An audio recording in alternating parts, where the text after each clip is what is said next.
and welcome back. Today's video is for Scrap and Stamp Canada. If you're playing along in the Facebook challenge, today's word is apple, and I decided to pull out an old technique of iris folding, and so the theme of today's card is actually "You are the apple of my iris," and this is a really fun way to use up some of those scrap papers or papers that you've had laying around and just haven't had a chance to use. So let's get started. So here's what we have to start. I have this A2 size panel that I die cut an apple out of. You can use die cuts that you have on hand. Unfortunately, I didn't have the apple die cut that I wanted, so I just used my silhouette.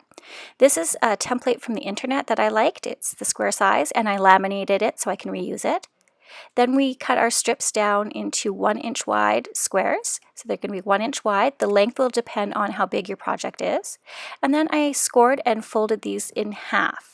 Okay, so what you're really going to do is just lay these on top of and follow this pattern that we die cut out, and I'll show you how to do this. So you need to figure out which is your good side of your card panel, and you're going to lay that face down on top of your template.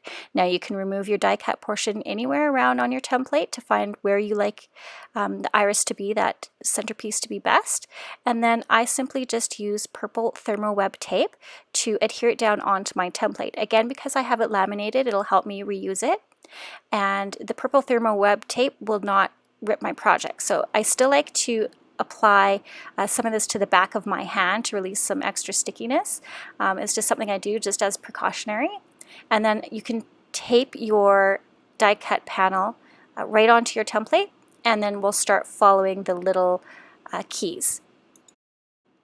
Okay, I did actually just kind of shift my panel a little bit here. I just kind of offset it just a little bit. You can do that and figure out how you want your pattern to lay. And I've got it all taped down, and I'm just using a tape runner, and I am finding the lowest numbers. So because these are already numbered, it's not going to go in like 1, 2, 3, 4, 5 order. I have to find the lowest number and put that piece down first, trim it down to size, and then just work my way all the way around to the next one, which is actually here. You can't really see it, it's underneath the template. But you can always just kind of gently lift up your cardstock just to peek underneath and see what the next number is. And again, just using a adhesive tape runner. Some people just use Scotch tape to tape it down, but I think this is a better way for me. I like how it secures it a lot better. So each color, there's 4 different colors on the square template. It just depends which template you're using, because there are triangle ones and there are specific ones for an apple shape, but it'll tell you how many colors you'll need to do. So again, I'm just really following the numbers and the patterns, so that green dot on those numbers goes with that kind of nice mint green that I'm using, and then the orange is the flowers, the blue is the brown color, and then the red is the kind of pinky red color there. So literally just following that swirl around, going in numerical order. So again, because my pattern is smaller than the actual square, I just have to make sure that I'm following the numbers. So right here I'm doing all these green ones because there isn't any orange to go with those flower patterns showing.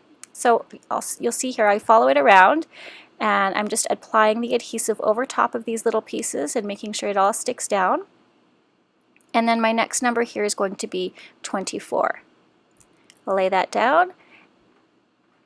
And then actually I think there is another one that I should have done first, is the red one, but because they don't intersect right here on the template, it's okay. It's not going to ruin the effect, but just really follow around in numerical order and then match up the color coding to the pattern that you have chosen. It seems really confusing, but it's really easy once you get going. As long as you're following the numerical order, you should be fine. And so I'm just laying them down. I'm trimming them to size. You can just lay them full length and then trim them after. I like to trim them right away. That way I can add the adhesive and make sure all the little pieces are laying nice and flat and secure.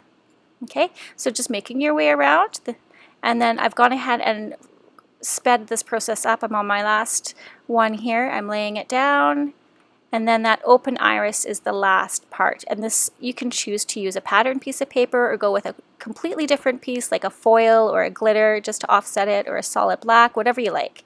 I'm just going to turn it over here, remove the tape. I had a little bit of ripping, but that's okay. It's on the back side, not to worry. And you can see how beautiful that is. Look at that.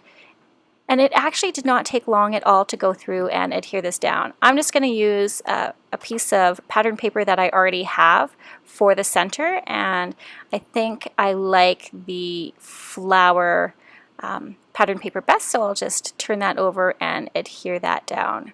I think it looks so pretty. Alright, so you can see how I've adhered this little square down, and because this one has a lot of bulk to it, I'm going to be using some double-sided foam adhesive tape. This will just help to pop up the card panel and fill in where there isn't bulk to the card. The second card I didn't have as much bulk, so I didn't have to worry about adding too much adhesive to it, but I ended up double layering this adhesive. And you want to make sure that you're adding enough adhesive to the back so that it'll stick to your panel. Okay, so I'm going to use my little trick here of just releasing on the sides just half of the release paper, and that will allow me to have little handles so that I can apply this card panel down really nice and straight. And then I don't have to worry about sticking and getting crooked on there. So I can lay it down, and then I just simply pull those release papers and it sticks exactly where I want it to go. And look how cute that is. It's so pretty.